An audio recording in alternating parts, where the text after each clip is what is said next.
जय विश्वकर्मा। भगवान की मित्रों, विश्वकर्मा पूजा के दिन ब्रह्मा जी के मानस पुत्र विश्वकर्मा जी की पूजा आराधना की जाती। मित्रों, धरती पर जब जब धर्म की स्थापना हुई, देवताओं ने जब जब अपने लोकों और नगरों का निर्माण किया और जब जब मनुष्यों ने अपने श्रम व औजारों से जीवन गढ़ा, उस हर क्षण में एक ही दिव्य शक्ति कार्यरत रही, और वह है भगवान विश्वकर्मा जी। इन्हें देवताओं का दिव्य शिल्पकार कहा जाता है, जिन्होंने न केवल महलों, नगरों और स्वर्ग के लोकों का निर्माण किया, बल्कि मनुष्य को यह शिक्षा भी दी कि अपने जीवन को भी एक भव्य रचना बनाओ।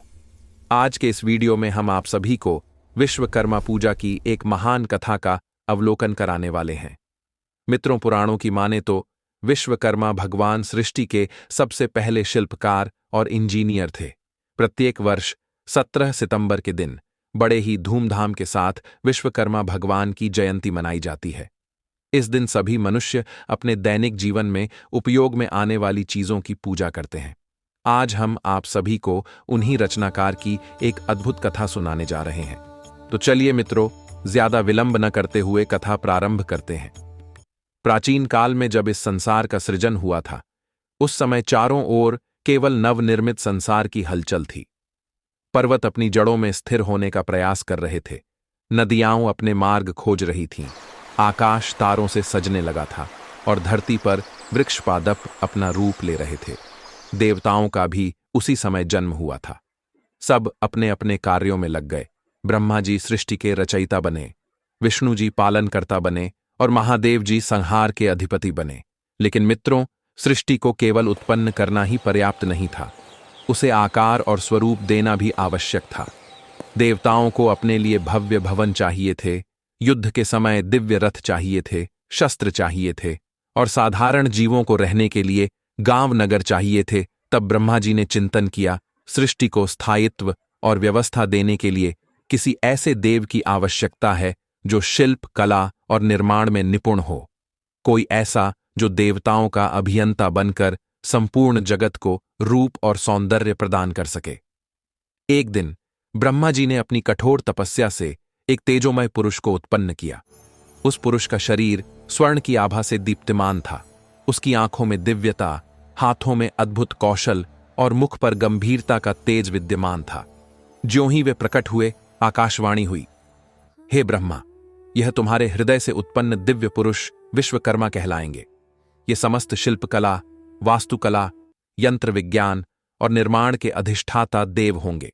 ये सभी देवताओं के लिए भवन, रथ, शस्त्र और दिव्य उपकरण बनाएंगे। इनका स्मरण करने मात्र से ही निर्माण कार्य सिद्ध होगा। उनके जन्म लेते ही ब्रह्मा जी ने प्रसन्न होकर कहा, वत्स, तुम मेरे मानस पुत्र हो। तुम्हें यह वरदान देता हूं कि इस सृष्टि के समस्त निर्माण तुम्हारे हाथों से होंगे। तुम्हें देवताओं का दिव्य शिल्पकार माना जाएगा। तुम्हारी कृतियां केवल सुंदर ही नहीं होंगी, बल्कि उनमें दिव्यता और चिरस्थायित्व भी होगा। भगवान विश्वकर्मा ने विनम्रता से प्रणाम कर कहा, हे पिताश्री, मेरा मन केवल निर्माण में लगता है। आप मुझे ऐसा आशीर्वाद दें कि मैं सदैव लोकहितकारी रचनाएं करता रहूं। ब्रह्मा जी ने आशीर्वाद दिया और तब से विश्वकर्मा जी को देवशिल्पी कहा जाने लगा। जब विश्वकर्मा जी प्रकट हुए, तब सभी देवता, आर्ष्य और गंधर्व उनके चरणों में प्रणाम करने लगे। इंद्र बोले, हे देवशिल्पी, आप हमारे लोकों को सुंदर और दिव्य बनाएं। बिना आपके न स्वर्ग की शोभा संभव है, न पृथ्वी पर भवन संभव है, न ही मंदिरों और यज्ञ वेदियों की स्थापना की। ब्रह्मा जी ने उन्हें आशीर्वाद दिया और कहा, हे वत्स, तुम सृष्टि को रूप और सौंदर्य देने का कार्य करो। तुम्हारे बिना यह जगत अधूरा है।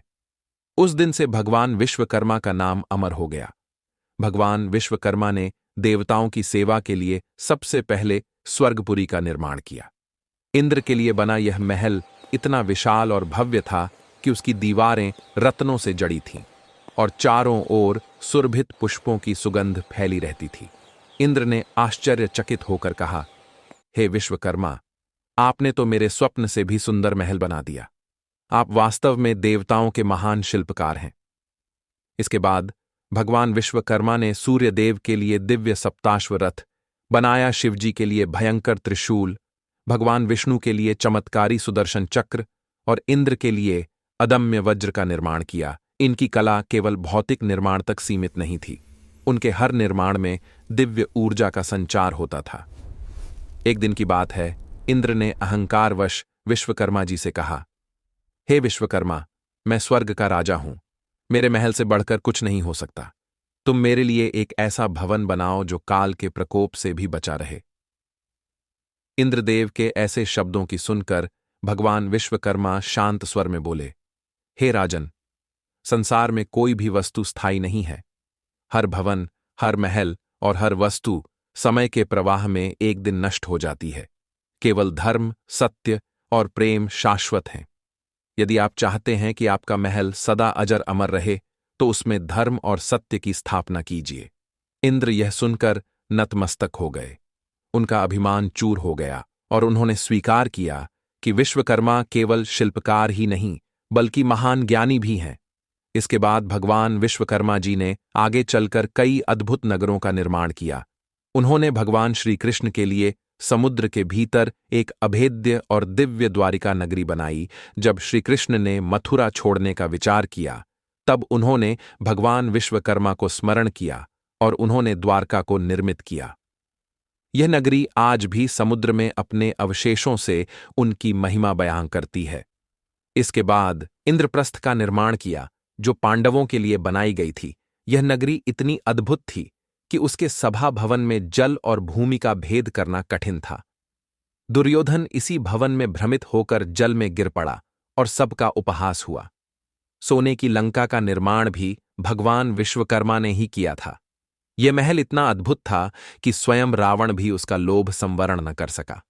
मित्रों, विश्वकर्मा भगवान ने सृष्टि की भलाई के लिए अनगिनत कार्य किए थे। जैसा कि आप जानते हैं, जब सृष्टि का सृजन हुआ था, उस समय प्रारंभिक काल में असुर और देवता दोनों बलवान थे, किंतु असुरों की शक्ति प्रतिदिन बढ़ती जा रही थी। वे तप करके बल से और छल से देवताओं पर भारी पड़ने लगे। देवताओं की शक्ति क्षीण हो गई और वे बार बार युद्ध में पराजित होने लगे। तब सभी देवता इंद्र के नेतृत्व में भगवान विष्णु के पास गए और प्रार्थना की, हे नाथ, यदि इसी प्रकार असुरों का बल बढ़ता रहा तो हम स्वर्ग से वंचित हो जाएंगे। कृपा कर हमें कोई उपाय बताइए। भगवान विष्णु ने गहन चिंतन किया और बोले, हे देवगण, इस संकट का एकमात्र उपाय है समुद्र मंथन। क्षीर सागर के गर्भ में अमृत छिपा हुआ है। यदि हम अमृत प्राप्त कर लें तो हमारी शक्ति दोबारा लौट आएगी। लेकिन यह कार्य अकेले देवताओं से संभव नहीं होगा। इसमें असुरों को भी सम्मिलित करना पड़ेगा।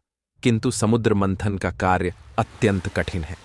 इसके लिए एक विशाल पर्वत मथानी बनेगा, एक नाग की रस्सी बनेगी और पूरे मंथन स्थल की व्यवस्था करनी होगी। देवताओं ने यह जिम्मेदारी भगवान विश्वकर्मा को सौंप दी। भगवान विश्वकर्मा ने तुरंत अपने दिव्य शिल्प कौशल का परिचय दिया। उन्होंने मंदराचल पर्वत को मंथानी के रूप में व्यवस्थित किया और विशाल वासुकी नाग को मंथन की रस्सी के रूप में तैयार किया। समुद्र मंथन स्थल को इतना विशाल और सुदृढ़ बनाया कि उसमें पर्वत डूब न सके। यहां तक कि उन्होंने देवताओं और असुरों के लिए विराट शिविर और आसन बनाए, ताकि मंथन के समय वे थकान भूलकर अपना कार्य कर सकें। जब सब तैयार हो गया तो समुद्र मंथन आरंभ हुआ। देवता और असुर एकत्र होकर समुद्र मंथन करने लगे। असुरों ने वासुकी नाग का मुख पकड़ा और देवताओं ने उसकी पूंछ। विष्णु जी ने कच्छप अवतार धारण किया और मंदराचल पर्वत को अपनी पीठ पर स्थापित कर दिया। मंथन शुरू हुआ। कभी पर्वत नीचे धंस जाता, कभी रस्सी ढीली पड़ जाती। असुर और देवता थक कर बैठ जाते। तब भगवान विश्वकर्मा जी फिर से व्यवस्थित करते, रस्सी कसते, पर्वत को स्थिर करते और मंथन को गति देते। मंथन के प्रारंभ में कालकूट विष प्रकट हुआ। उसकी ज्वालाएं इतनी तीव्र थीं कि देव असुर सभी भयभीत हो उठे। पूरे ब्रह्मांड में हाहाकार मच गया। देवता बोले, हे विश्वकर्मा, अब क्या होगा? यह विष तो हमें और सृष्टि को नष्ट कर देगा। भगवान विश्वकर्मा ने शांत भाव से उत्तर दिया, धैर्य रखिए, हर समस्या का समाधान है। तब सभी देवता शिवजी के पास गए।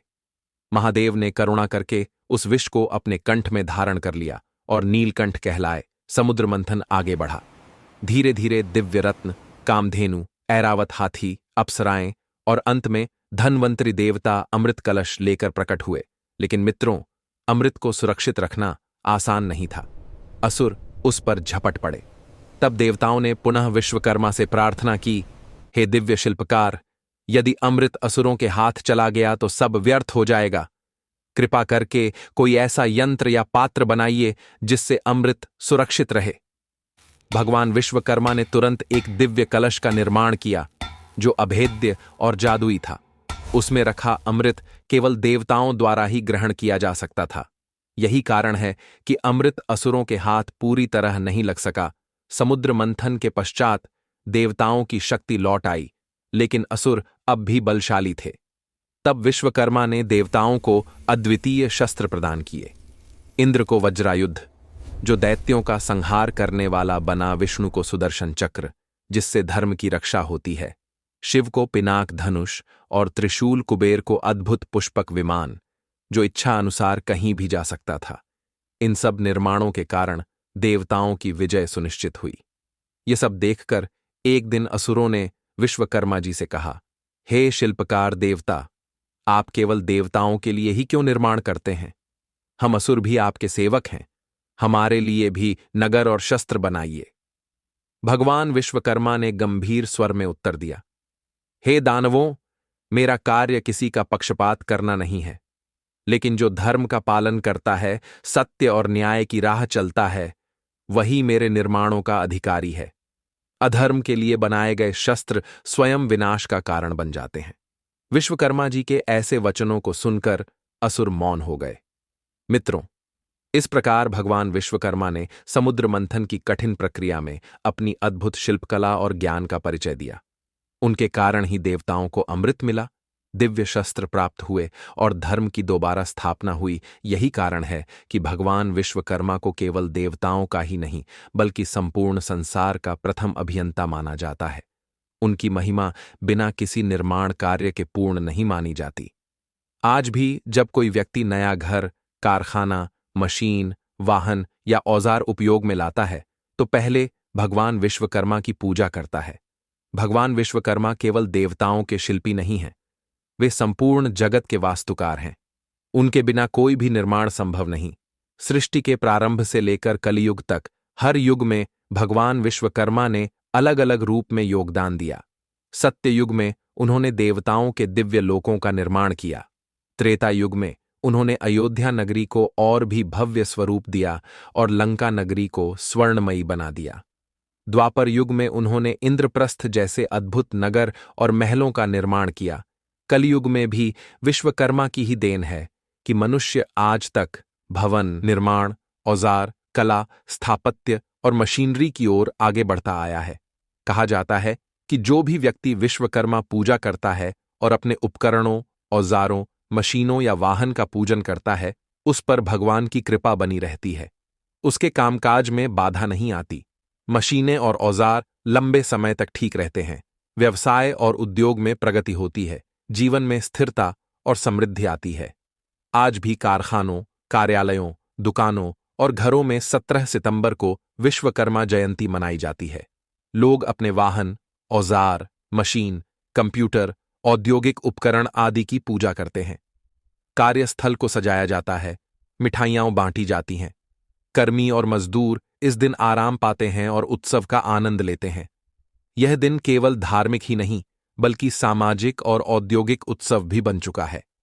एक बार देवताओं और आशियों ने भगवान विश्वकर्मा से निवेदन किया, हे देवशिल्पी, आपने लोक लोकांतरों का निर्माण किया, दिव्य महलों और नगरों की रचना की, देवताओं के अस्त्र शस्त्र बनाए, परंतु हमें यह बताइए कि मनुष्य जीवन का सच्चा निर्माण किसे कहते हैं।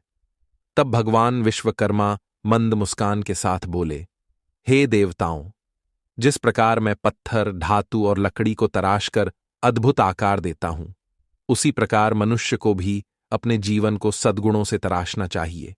यदि कोई मनुष्य केवल भवन और मशीन बनाए पर अपने मन को न बनाए, तो उसका निर्माण अधूरा है। सच्चा शिल्पकार वही है जो अपने हृदय में भक्ति, सत्य, करुणा और परिश्रम का महल खड़ा करे। औजार और यंत्र तो केवल साधन हैं, परंतु आचार और विचार ही वास्तविक दिव्य रचना है। विश्वकर्मा जी ने अपने शिष्यों और कारागीरों को संदेश दिया कि तुम्हारे हाथों में जो औजार हैं वे केवल धातु नहीं बल्कि तुम्हारे भाग्य को गढ़ने वाले दिव्य शस्त्र हैं। कभी आलस्य मत करो, क्योंकि आलस्य से औजार कुंद हो जाते हैं। कभी अहंकार मत करो, क्योंकि अहंकार से कला नष्ट हो जाती है। और कभी निराश मत हो, क्योंकि निराशा से परिश्रम की शक्ति क्षीण हो जाती है। याद रखो, जो व्यक्ति मेहनत करता है वही सचमुच भगवान का प्रिय होता है। मित्रों, विश्वकर्मा पूजा केवल मशीनों और औजारों की पूजा नहीं है। यह उस परिश्रम, उस श्रम और उस तपस्या का सम्मान है जिससे संसार चलता है। जिस दिन मनुष्य अपने कर्म का आदर करना सीख लेगा, उसी दिन उसका जीवन भव्य और समृद्ध हो जाएगा। एक बार एक साधारण बढ़ई ने मन ही मन भगवान विश्वकर्मा से प्रार्थना की, प्रभु, मेरे पास न महल हैं, न नगर, न ही दिव्य शस्त्र। मेरे पास केवल लकड़ी और छेनी हथौड़ी है। क्या आप मेरी सुनेंगे? भगवान प्रकट हुए और बोले, वत्स, तुम्हारा परिश्रम ही मेरी पूजा है। तुम्हारे औजार मेरे लिए उतने ही पवित्र हैं जितना इंद्र का वज्र या विष्णु का सुदर्शन। तुम सच्चे शिल्पकार हो, क्योंकि तुम अपने श्रम से लोगों के जीवन में सुविधा लाते हो। उस दिन से बढ़ई का जीवन बदल गया। उसका सम्मान नगर में बढ़ा और उसके घर में सुख समृद्धि आ गई।